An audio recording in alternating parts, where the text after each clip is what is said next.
All right, next up we have Aarthi Belani from Baker McKenzie, who's going to talk about planning for exit for ecopreneurs. So please welcome Aarthi Belani. Thank you. So getting ready for M&A is obviously a deep and very involved process. We give a version of this talk that's a 3-hour workshop in September that's coming up. We do it with JP Morgan, so if people are interested in getting deeper, direct message me on LinkedIn and we can get you invited to that workshop as well. And of course, companies spend technically years, but really months when they're getting ready for exiting via M&A. So just to impress upon you that this is like super superficial what I'm going to get into here. But one of the most important points that I like to make, especially do a raise of hands of how many folks in this room have been through a M&A process. Okay, so some folks with some experience with that. Confidentiality is very crucial, right? Whether you get some kind of inbound offer or you're beginning to run a process, you've got a day-to-day operating business and you don't want people to know that you're looking into selling or that you might be getting acquired. So you keep the deal team really close and you keep, define who's kind of under the wall and remind people that it's just these folks that are in the know about this. And you'll be surprised how many people just forget that and will let it be known to an employee or customer or a supplier, and definitely this is one of those processes you want to keep close to the vest. So you will be telling your shareholders, obviously, once your board has signed a deal, you'll have to go to the shareholders for approval. And back to kind of what Corey was talking about, how I like to break this down is you've got a company, who owns it, who's got a lever over, selling it, when it comes to the sale of your company, and it's folks in your cap structure. So your folks in your cap structure are going to maybe have consent rights over the sale of your company, like a traditional lender, or they will, your sale of your company might trigger provisions. We didn't get into whether like the rev share deal involved like, specific type of payout mechanism upon exit, but most, senior preferred securities would have specific provisions that apply if the company is exiting, and you'll need to get a shareholder approval. But all of that will happen after your board has confidentially negotiated and agreed to a deal with the acquirer, and then after that, you would go get the consents that you need. So keeping an eye as you're building your company around like how many people am I giving those levers to, right? Like who's got these consent rights over the sale of my company? Who maybe has other rights? With clean tech companies, you might be more likely to have strategic, like corporate venture capital type investors, or even customer financing where they might have a right of notice or a right of first negotiation or even a right of first refusal. You don't see those as much nowadays, but they could come back. So what you're going to start with when you'll get maybe you'll get an inbound offer, and this is kind of a reminder to always be prepared for M&A, right? Like have a board, have someone on your board with experience, have some friends, have some lawyer friends, have some banker friends. Something comes in, because your board is required to at least consider it. You're always required to consider what are the different strategic alternatives to standing alone. You can't make a default decision just to, there's board fiduciary duties that apply if you get an inbound. So sort of always be ready at least to consider it. And the first thing that will come in is kind of just a term sheet.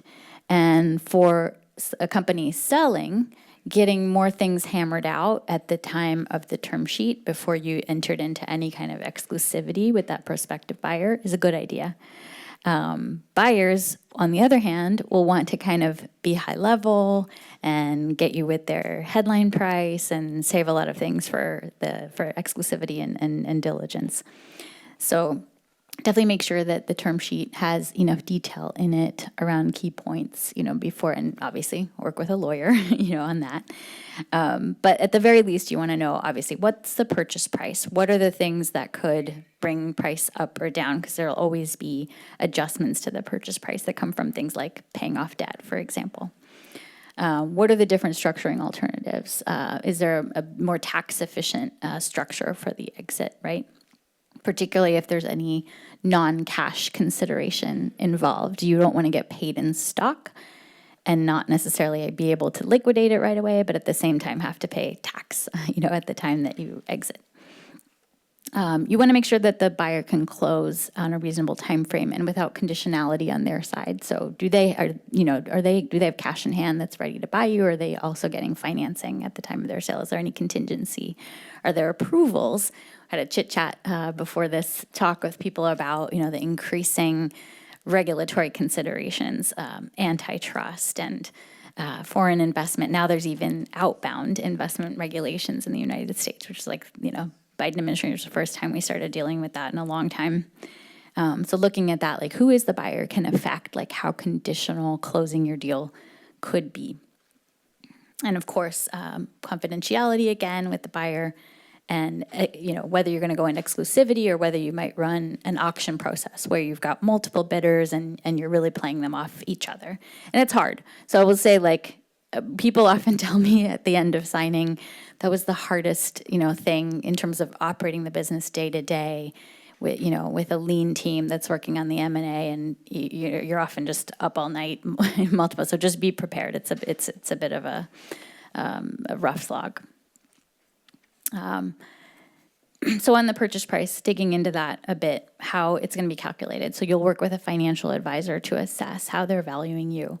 There's many metrics. In your space, it could be very technology driven, right? If it's transformational technology, a strategic will value that not necessarily based on your revenue, but if it's a revenue positive business and you've got a growth rate, there might be a growth type valuation there.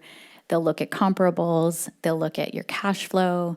And sometimes if you're in a not as good of a scenario, they might just look at the book value of your assets.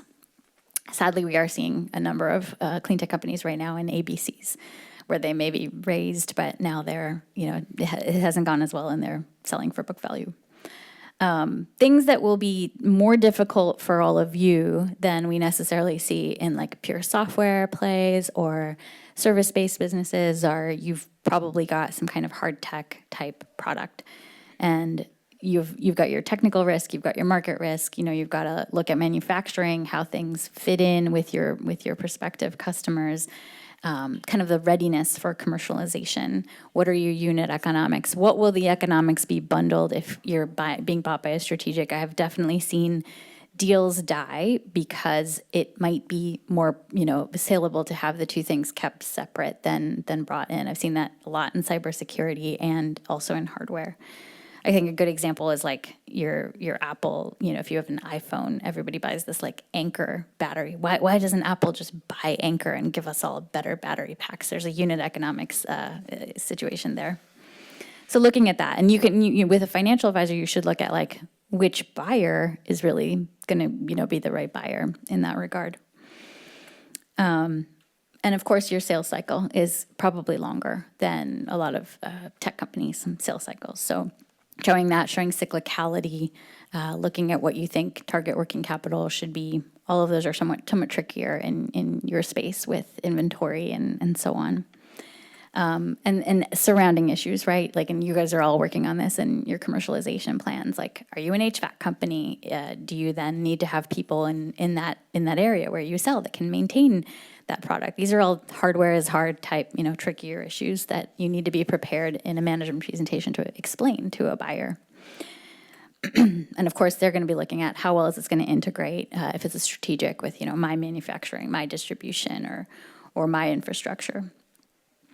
You want to obviously, it would seem straightforward to say, I want to get as much paid at closing as possible, maybe try to get the buyer to use rep and warranty insurance so that you can walk away with as much as possible. But sometimes, especially if you might have to come on, join the team, deferred can sometimes help you. Deferred consideration can sometimes help you from a tax efficiency perspective. And also if there's a valuation gap, that the next few years are going to be big and you want to share in a part of that, I never recommend earnouts because they result in a lot of disputes, but they can really bridge a valuation gap and they can kind of help you realize the commercialization that will happen on that much bigger distribution platform. At this stage you're at, if you're starting a company now, think about QSBS, qualified small business stock, because that's something you can work with your accountant to make sure you get the most benefit of. So we talked a little bit about RWI. Without RWI, you will have some indemnification post-closing, and that means they'll hold back escrow or hold back value that will come out to you after the indemnification period. I talked about closing conditions. IP, I'm sure you all know, especially in hardware, IP is very important. Making sure you have your protective moat and that you've got assignment inventions from everyone. And last few points are, of course, compliance. They're going to dig into your certifications, any sustainability claims that you're making, make sure that those are all real and defensible. Other things that are important are your equity capitalization. If you're using option scheme, that you've been doing that appropriately, again, kind of get legal help with that. That is something I see smaller companies, frankly, just screw up a lot, not realizing that they have to have an appropriate process around valuations for equity incentives and so on. And last thing, labor and employment, making sure that you've got your populations of workers classified correctly and that you have, frankly, just like knowing what the warts are on your business. Like no one's going to expect, if you're an emerging growth company, that everything's perfect, but they want to know that you know and that you've prioritized. I've prioritized this, I haven't cut corners on the things that are most important. I have a reasonable plan of prioritization of some of these things that I've put off for when I'm a larger company, and people will understand that, but they want to know that you know, and that's been a deliberate decision. So, any questions?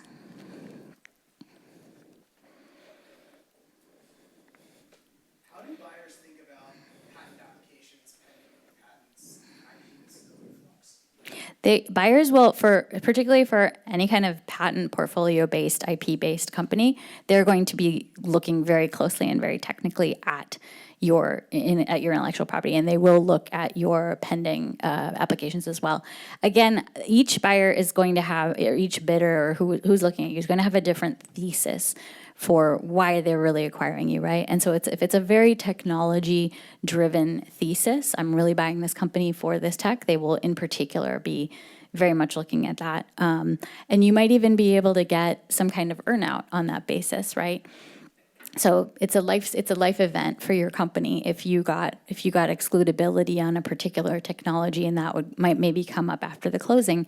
Try to get value for that, right? To say like this is a milestone when such and such gets patent protection, or a market. Maybe you have a pending certification or clearance, and I don't know. Maybe you've been in the United States, but now you're going to be in Australia, and there's you're pending something there. So life events are obviously super important for this type of company, and try to get value for them.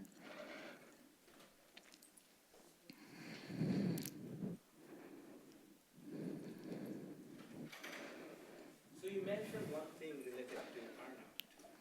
So how does that impact on the enterprise value that you actually do? They will say, we'll give you, we look at you as this type of business. They'll be open about how they're valuing you. They might say, we think you're 9.5x EBITDA, right? And we're making these assumptions about where that's going to be in particular years. And they might say, well, here's where we're measuring it. If you hit some threshold of that in the following 2 years, then we'll give you, usually it's a linear scale up from there. So maybe you hit that threshold and somewhat above it, and there'll be a linear scale there.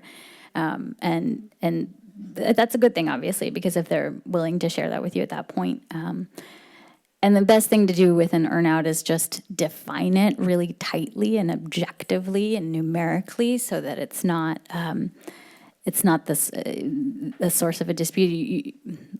Almost 1 in 2 earnout provisions ends up in a dispute. But that is where, if you're very tight with crafting it, you can help. All right, that's our time. Thank you so much. Thank you so much, Aarthi, for condensing those 3-hour full-day workshops into a few minutes for us. I hope you all took a lot of notes. One quick note for everyone in the audience, loving all the questions. If you could wait 5 seconds to get the mic, then we can also record the audio for anyone who's listening afterwards. All right, so next up, we have our third speaker, Gabe Malek, who's here as the VP, the advisor to the VP of Strategy at Fervo, who will be talking about how creative and strategic community engagement can help scaling climate companies. Please help me welcome Gabe.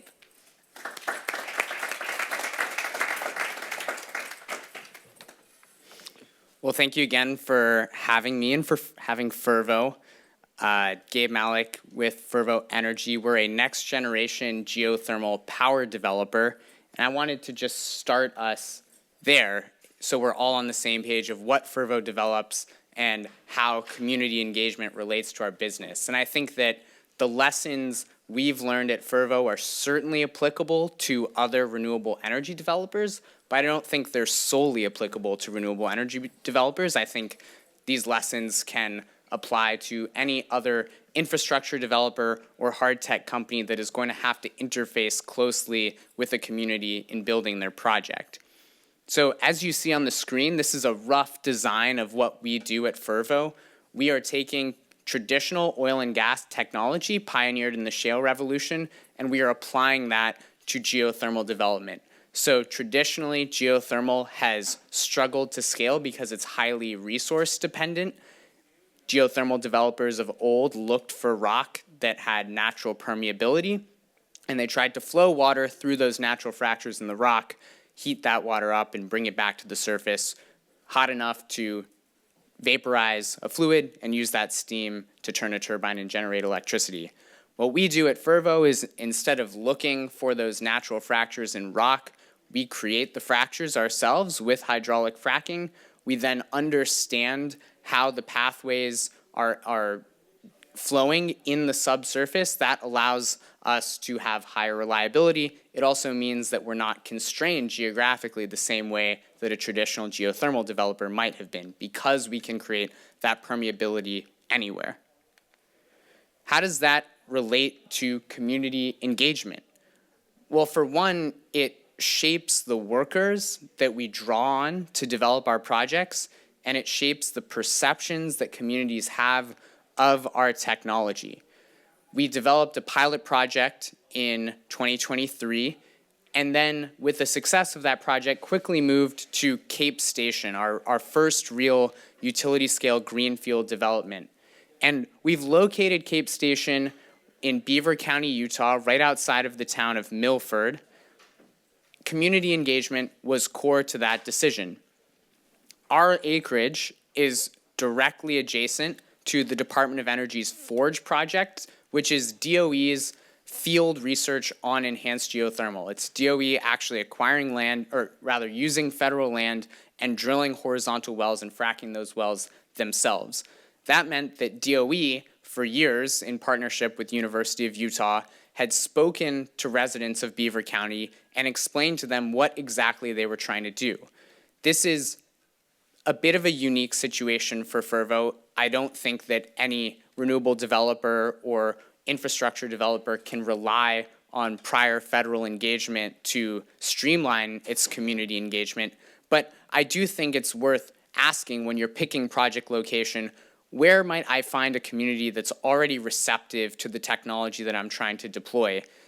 The additional benefit, and this is why I mentioned our oil and gas connection at the start, is that Southwest Utah, though it's not directly in the Uinta Basin, which is in eastern Utah, it is close to the Uinta Basin, and a lot of people in Southwest Utah have family members who've worked in the oil and gas industry. And so when we could go to a town hall in Milford and say, this enhanced geothermal, it sounds fancy, it's really not. It's what you've seen before in unconventional oil and gas. We're just now taking those same workers and that same technology, and we're applying it to clean energy development. That tied in as well to the operational partners that we decided to work with at Cape Station. Anybody who's familiar with oil and gas will recognize many of these logos.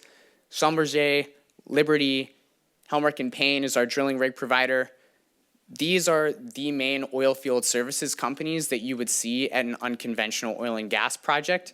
And that meant that we as an early stage company weren't carrying the entire burden of recruitment ourselves. We could tap into contractors who have familiarity engaging with communities in rural areas and recruiting those folks onto the project.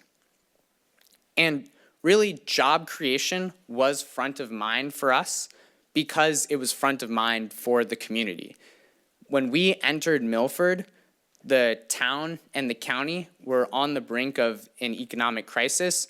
The governor of Utah was truly weeks away from declaring a formal economic crisis in the town of Milford, and that's because the largest employer in Beaver County, an animal ag company, had recently left the county and shuttered its operations. So there was hundreds of people without jobs, and we knew if we were going to be a good partner to the people of Milford, to the people of Beaver County, we needed to create jobs for folks who lived there.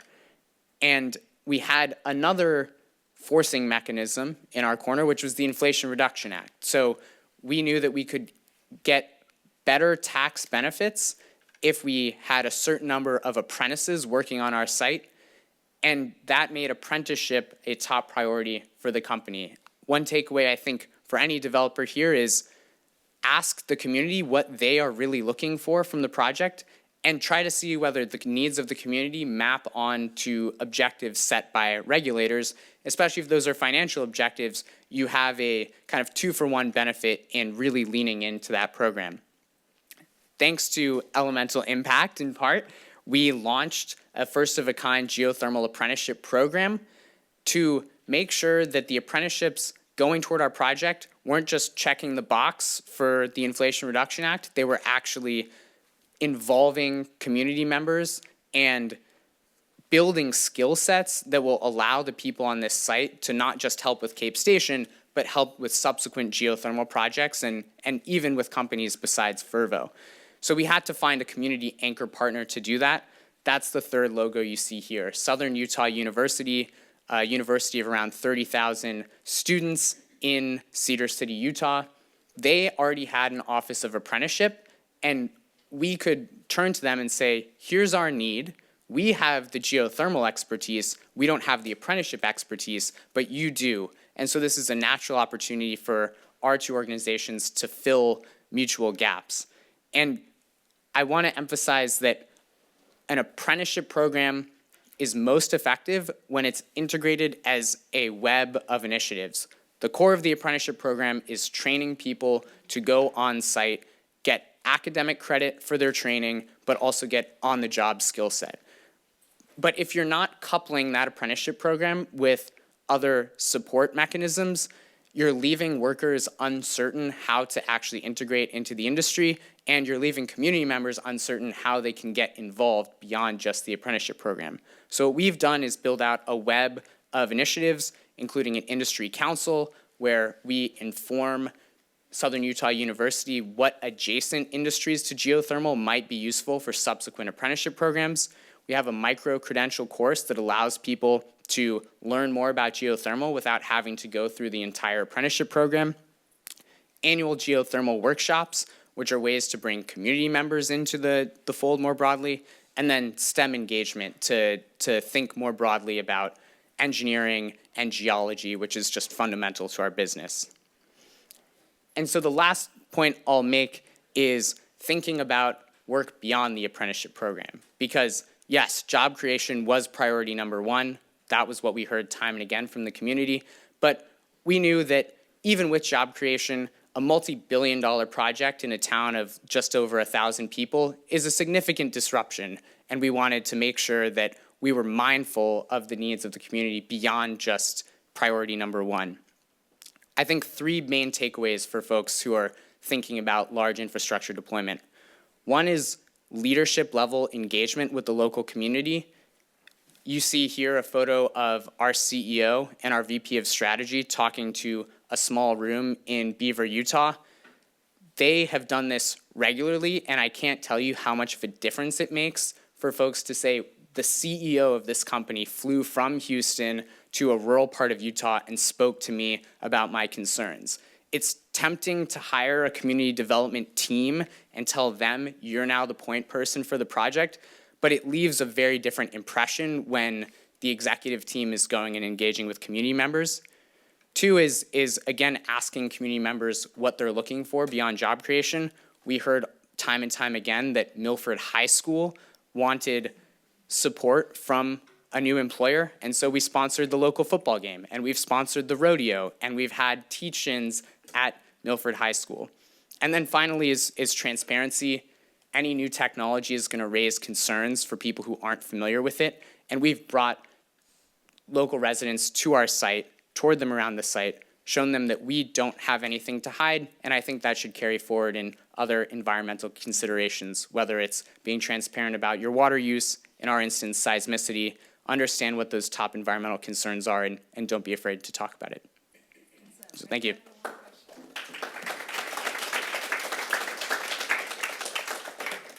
Thank you. I'm a big fan of Fervo and geothermal. What would you say to community members who are worried about the seismic issue, right, earthquakes? Because I think with fracking and oil is a little different. With geothermal, there's steam and heat, right? And then if every home had that, what do you guys say to that? We focused intentionally on local academic partnerships for our seismic monitoring. So we work with the University of Utah to install seismic monitors around our site, and any resident could go to the University of Utah's publicly available seismic database and see what seismic activity has resulted from either the project or surrounding areas. So it was communication really, and we also published an induced seismicity mitigation plan onto our project website that's available to anybody to see, and it shows exactly what Fervo would do if seismicity reached a certain threshold. Of course, once it gets above a certain threshold, we promised the community that we would halt operations entirely. All right. Thank you. Gabe. And this is wrapping up breakout session 1. Thanks to all 3 of our speakers for packing so much valuable information into such little time, and enjoy the rest of the conference. Thanks again to our speakers.